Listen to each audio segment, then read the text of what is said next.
Assalamu alaikum. My brothers and sisters, would you give yourself another chance? Say, for example, you did something wrong. You might have fallen into a bad habit. You might have committed a sin.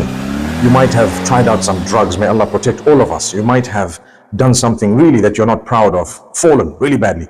Would you give yourself another chance? The answer is yes, I would give myself a million chances. And I would always promise Allah that I'm going to come back, I'm going to be stronger, I'm going to come back, I'm not going to do the wrong things, I'm going to try and do the right thing, and so on. Why is it that we never ever give others another chance? Look, the Prophet Muhammad, peace be upon him, worked on people. He worked on the companions. He worked on those who were the furthest away from worshipping Allah alone.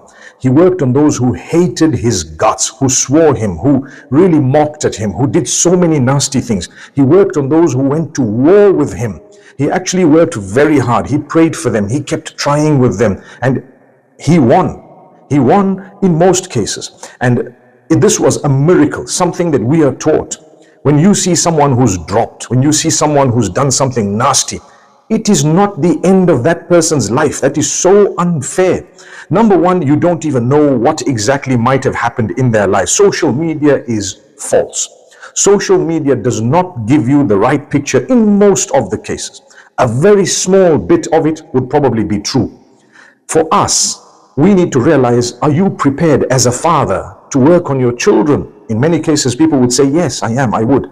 Would you not love for your child who has faltered and gone wrong to come back to the path? The answer is yes, you would. Well, why don't you use the same with the people of the world? Why don't you think when you see someone far away, let me work on this person, let me address them, let me bring them closer?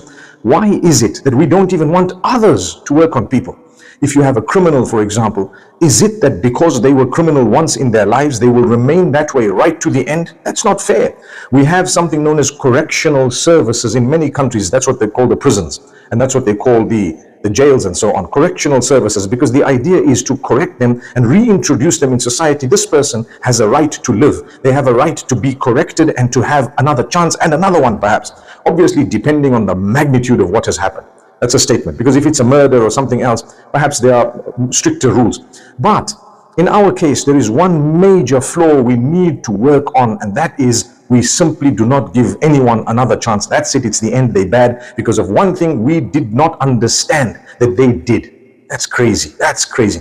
This cancel culture is something that has ruined the lives of relatively good people in many instances, where there are people who might have faltered. There are boys and girls who grew up and they might not have been so conscious of what they were doing at some point in their lives. Are you going to work on them? Where are the leaders? Where are the people who care for society? Where are the people who want to see those who've fallen so hard back up? Subhanallah, there are very few of these. But I swear, if the Prophet Muhammad, peace be upon him, was in our midst, those are the people he